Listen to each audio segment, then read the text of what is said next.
Muy buenas. Hoy vamos a meternos de lleno en uno de los siglos, yo diría que el más convulso y decisivo de toda la historia de España.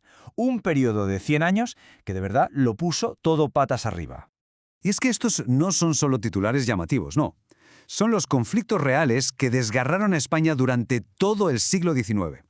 Una batalla constante, un tira y afloja que iba a definir su futuro.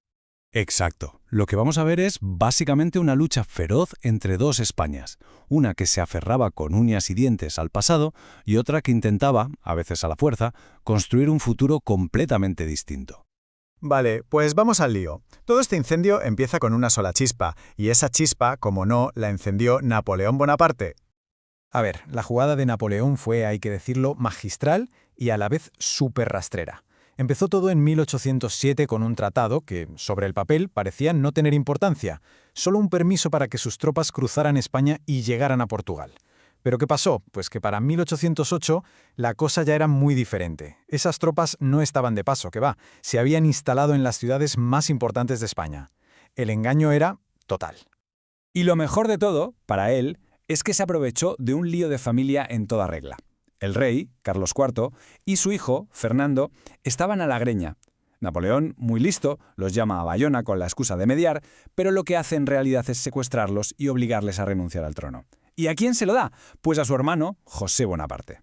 Como es lógico, el país se partió en dos al instante. Por un lado estaban los fernandinos, los que eran leales al rey secuestrado y al absolutismo de toda la vida. Y por el otro, los afrancesados, que pensaban que las ideas liberales que venían de Francia eran una oportunidad de oro para modernizar España. La guerra civil estaba servida. Pero, y aquí viene lo increíble, en medio de todo ese caos, con el rey fuera de juego y el país en guerra, pasó algo totalmente impensable. En Cádiz, que era casi la única ciudad importante que resistía a los franceses, se reunieron unos representantes para decidir qué hacer con el futuro del país. Y de ahí salió la Constitución de 1812, la Pepa que le llamaban, porque se promulgó el 19 de marzo, día de San José. Y ojo, que sus ideas para la época eran revolucionarias. Hablaba de que el poder residía en el pueblo, no en el rey, planteaba la división de poderes, garantizaba por primera vez derechos y libertades. Era un documento modernísimo que, por un momento, puso a España a la vanguardia de Europa. Bueno, después de 6 largos años de guerra, los franceses por fin fueron expulsados. El rey tan deseado, Fernando VII, pudo volver a España. Pero la bienvenida que se encontró, pues no era la que esperaban los liberales de Cádiz, ni de lejos. Esta frase lo dice todo. Gran parte del pueblo no salió a la calle a gritar «¡Viva la libertad!». No, gritaban «¡Vivan las cadenas!», que es una forma de decir que querían volver a las cadenas del absolutismo. Preferían la seguridad de un rey todopoderoso a esas ideas liberales tan raras y nuevas. Y claro, aquí está el momento clave. Lo primerísimo que hizo el rey al pisar España fue cargarse la Constitución y empezar a perseguir a muerte a los liberales que la habían creado. El sueño de Cádiz se había terminado. El antiguo régimen volvía con más fuerza que nunca. Y su reinado fue un auténtico vaivén, un golpe de timón constante. Primero, 6 años de absolutismo puro y duro. Después, en 1820, un militar liberal, Riego, da un golpe de Estado y le obliga al rey a jurar la Constitución. Pero la alegría liberal dura poco, ¿eh? 3 años más tarde, las potencias absolutistas de Europa envían un ejército, los 100.000 hijos de San Luis, para devolverle a Fernando su poder absoluto. Una locura política de ida y vuelta.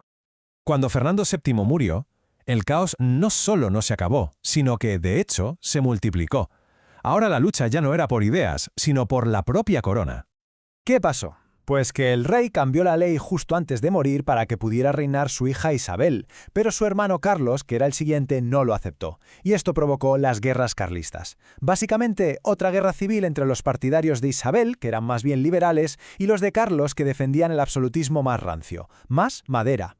Y aquí viene un dato que es una auténtica barbaridad, pero que lo explica todo a la perfección. Durante el reinado de Isabel II, España llegó a tener 55 gobiernos distintos. 55. O sea, el nivel de instabilidad política era total. Un caos constante, con golpes de Estado militares, los famosos pronunciamientos cada 2 por 3. Al final, como era de esperar, la clase política se hartó. Progresistas, demócratas, republicanos, gente que no se podía ni ver, de repente se pusieron de acuerdo en una sola cosa: Había que echar a la reina Isabel II y a toda su familia. Querían hacer borrón y cuenta nueva. Y claro, aquí España se encuentra de frente con una pregunta gigantesca. Vale, si no queremos a los Borbones, entonces, ¿qué queremos? ¿Quién va a gobernar ahora?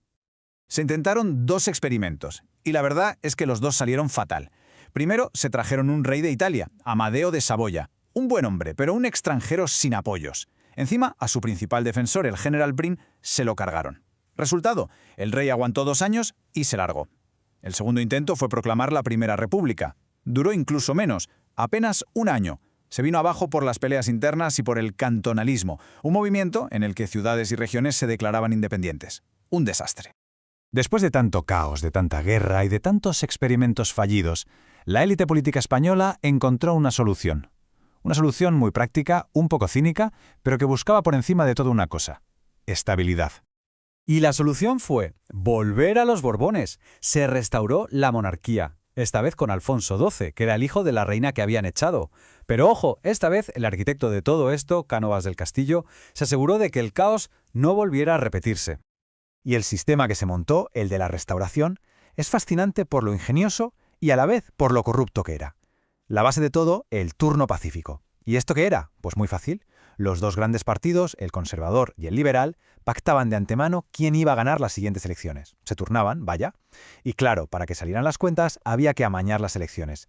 Esto se conocía como el pucherazo, un fraude en toda regla, que se ejecutaba con la ayuda de los caciques locales. ¿El resultado?